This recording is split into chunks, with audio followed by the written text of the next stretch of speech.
Muy buenas compañeros, yo soy Carlos García y junto a mi grupo del grado 11-4 les hablaremos sobre qué fue el Renacimiento, su importancia en la actualidad y sus grandes autores. El Renacimiento fue un movimiento importante en el orden artístico, cultural y científico que provocó el paso de la Edad Media a la Edad Moderna.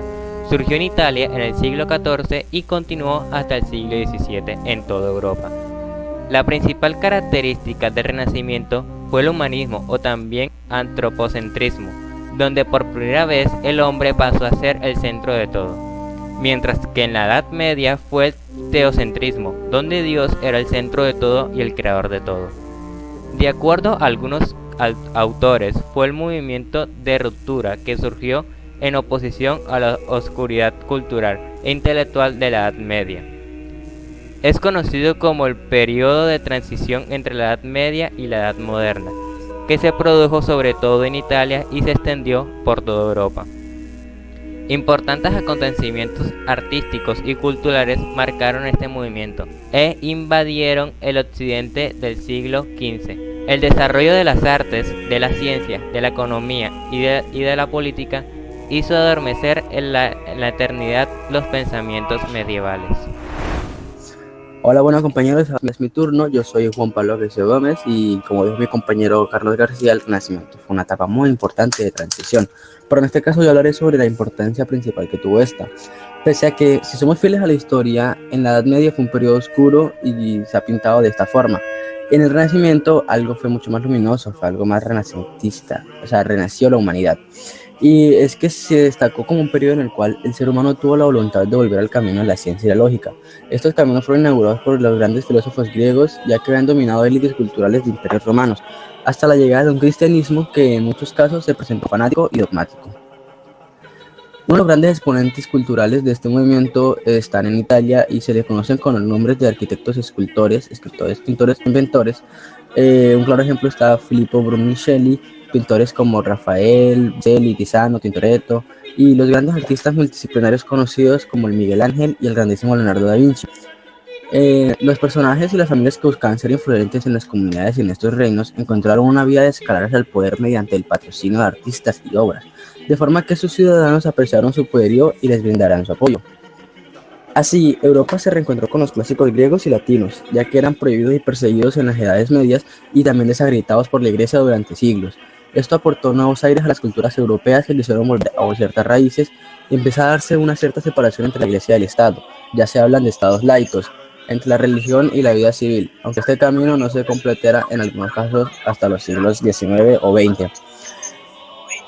El gran factor principal de esta época fue gracias a Nicolás Copérnico, que abrió las puertas a comprender mucho mejor nuestro mundo en el cosmos, ya que descubrió las teorías complementarias por Galileo Galilei, en el cual nuestra Tierra no era plana, sino que era geocéntrica.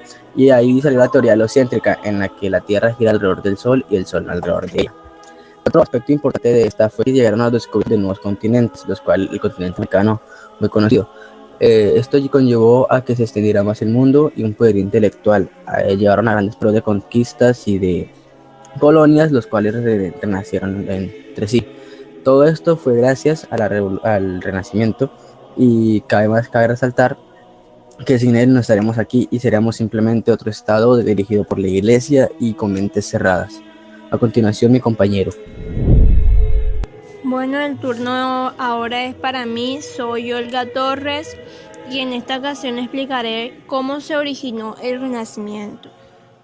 Bueno, para comenzar, su origen se remonta a Florencia e Italia al año 1400, en donde se gestó una intención de transformar y evolucionar el arte en Europa, el cual para este momento conservaba el estilo medieval. De esta manera, el arte renacentista dejaría de presentar en sus obras tan solo el material religioso y comenzaría a plasmar el arte en torno al ser humano, a sus deseos, sentimientos y deleites.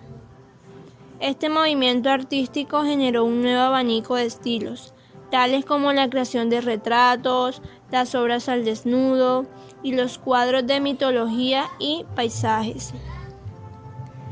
El Renacimiento dio lugar a una nueva era artística, pero también a una nueva era cultural, ya que desde aquel momento se empezaron a construir palacios, universidades y ayuntamientos, cuando anteriormente tan solo se construían iglesias.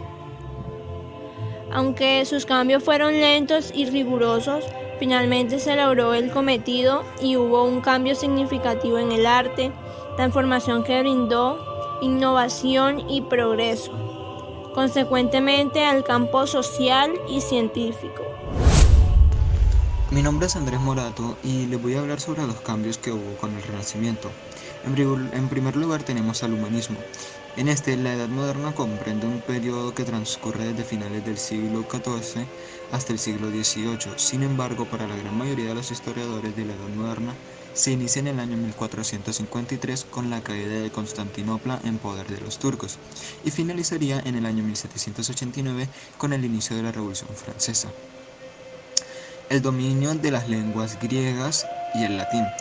Aquí se revaloriza el individualismo y cobra mucha importancia la autoridad personal. Se cree que el hombre es bueno por naturaleza, por eso se pide su libertad. El Estado moderno. A finales del siglo XV se va a producir en Europa un proceso que va a dar lugar a la aparición de los primeros estados como España con los reyes católicos, en Inglaterra con Enrique VII y en Francia con Luis XI. La Reforma y la Contrarreforma. La situación de la Iglesia Católica en el siglo XV era de una grave crisis que culminó con el cisma de la Iglesia Católica Europea.